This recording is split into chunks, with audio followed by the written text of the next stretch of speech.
m'appelle Férouz, ça fait 12 ans que je travaille à mon compte. Notre métier, c'est tout ce qui est remplacement vitrage automobile.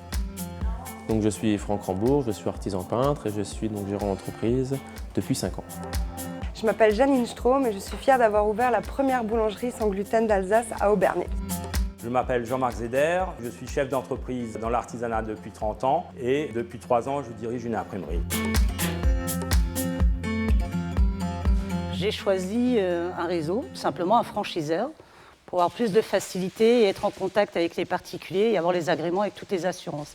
C'est-à-dire que le client, il n'a rien à avancer comme on est un garage agréé, tout simplement. On s'occupe de tout. Le souci qu'on a depuis le départ de la société, c'est que nous, comme on a l'agrément directement avec toutes les assurances, le client ne paye pas directement. C'est les assurances qui nous payent.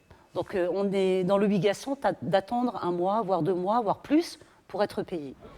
Et aller expliquer ça à un banquier, bon, j'ai plusieurs banques, hein, mais j'ai un seul banquier avec qui j'ai quelques difficultés, c'est-à-dire qu'il ne comprend toujours pas que malheureusement j'ai besoin de plus de découvertes, j'ai besoin de plus de trésorerie, c'est-à-dire que je suis obligée de me battre, de visiter mes clients professionnels, mes clients particuliers, les assurances et faire le métier du banquier, c'est-à-dire que je mets la pression à mes assureurs, même si je n'ai pas envie de le faire, mais je suis obligée de le faire pour que les flux rentrent plus rapidement, pour que je puisse payer le loyer du local, pour que je puisse payer les charges, pour que je puisse payer les salaires. Il y a 2 salariés et moi dans l'établissement.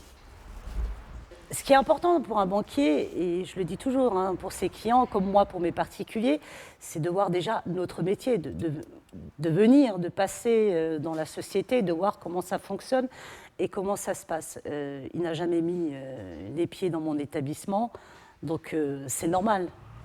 J'ai un autre banquier qui, lui, passe régulièrement me voir dans l'établissement et qui s'intéresse à ce que je fais, qui se rend compte que ça a de l'avenir et que quand on voit une personne qui est passionnée par un métier comme le mien, on a envie de lui donner, on a envie de lui ouvrir les portes, ce qui n'est pas le cas malheureusement avec cet établissement. C'est fatigant, mais bon, j'ai pris l'habitude et je continuerai ainsi, tout simplement, pour me battre pour la société et pour mes employés. Je ne suis pas peintre en bâtiment pur, je ne fais pas tout ce qui est que peinture, je fais pratiquement que de la décoration intérieure. Je fais tout ce qui est béton ciré, stucco, voilà, les produits qui sont un petit peu atypiques. Donc j'ai fait des formations dans ce domaine, je suis allé en Italie pour faire des diplômes dans du naturel, je suis allé sur Paris pour tout ce qui est béton. Et mon parcours, j'ai fait le CAP, brevet de compagnon et le BTMA. Après mon BTMA, j'ai décidé de dire au revoir à mon patron et de me lancer à 22 ans. Économiquement, j'ai beaucoup de boulot, j'ai embauché, je serai prêt à prendre un apprenti. Pour l'instant, les sous que je gagne, j'ai envie de les garder pour moi et pour assurer mon avenir, pour créer une trésorerie encore plus importante. Moi-même, je sors de l'apprentissage, donc je trouve que l'apprentissage c'est génial. Mais j'ai toujours axé mes recherches sur des mineurs, parce que voilà, il y avait des aides de l'État, on était accompagné avec la Chambre des métiers. Mais voilà, je suis toujours tombé sur des jeunes un petit peu trop jeunes peut-être, pas matures, pas envie d'apprendre. Et le comportement n'était pas là, donc j'ai eu des expériences un petit peu malheureuses. Donc j'ai arrêté de prendre des jeunes. Et voilà, je pense dans l'avenir prendre des gens qui seront un petit peu plus âgés. Alors pourquoi pas motiver la Chambre des métiers à faire en sorte qu'on ait des aides pour des personnes un petit peu plus âgées. Voilà, ça nous aiderait et ça nous permettrait aussi de prendre des apprentis un petit peu plus. J'aimerais former, donc ça me ferait plaisir. Donc je pense que je serais épanoui déjà. Je suis déjà épanoui dans mon travail, mais si je pouvais apprendre et donner mon savoir-faire, je serais encore plus épanoui. On est 4 boulangeries, plus maintenant la nouvelle sans gluten sur Obernai. On emploie à peu près une 40aine de personnes en tout sur les 4 sites. Et ici, nous sommes 6, plus un contrat pro. Et je me suis associée à une personne pour ouvrir prochainement sur Strasbourg. Je passe aujourd'hui une phase où je suis obligée d'embaucher et je cherche un pâtissier motivé qui a envie justement de se dépasser et 2 vendeuses, dont une responsable en CDI à 35 heures semaine. Et là, c'est vraiment pour moi un grand stress psychologique de trouver les bonnes personnes parce qu'on a besoin de bonnes personnes, de gens motivés. Quand on fait un entretien d'embauche, ça devient vraiment compliqué. C'est au bout de 6 mois, on se retrouve avec quelqu'un qui est complètement démotivé parce qu'il sait qu'il a de nouveau droit à ses indemnités et qui va vous demander une rupture conventionnelle parce que ça ne va pas. Mais du coup, en sachant très bien que derrière, il va pouvoir passer un bel été au chômage.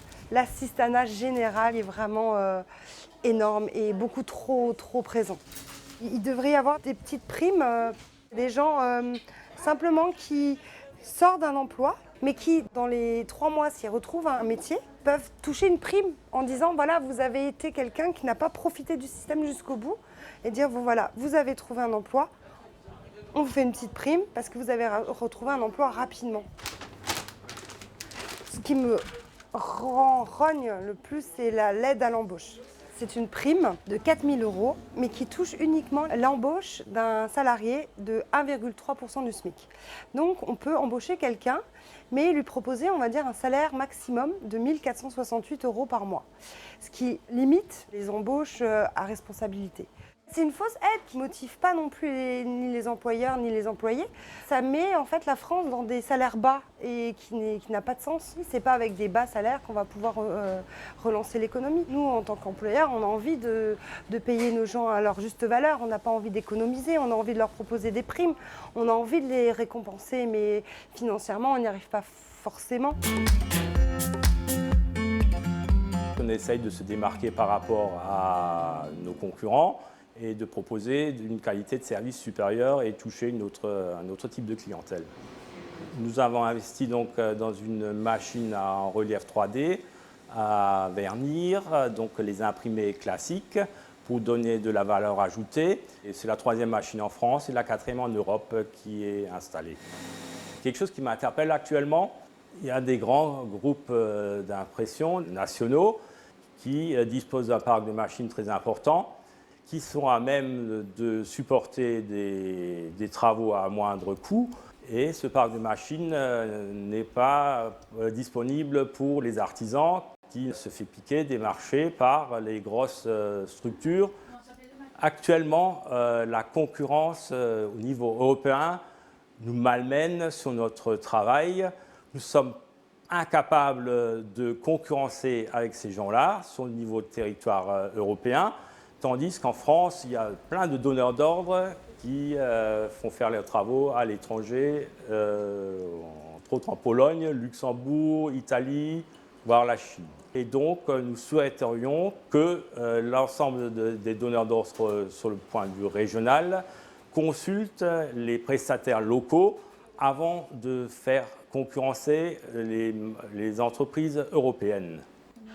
Je suis certain que les entreprises seraient à même de répondre à ces appels d'offres ou à des marchés au niveau local avec des prix pas beaucoup plus chers, mais qui correspondraient à des entreprises qui rayonnent sur un certain secteur.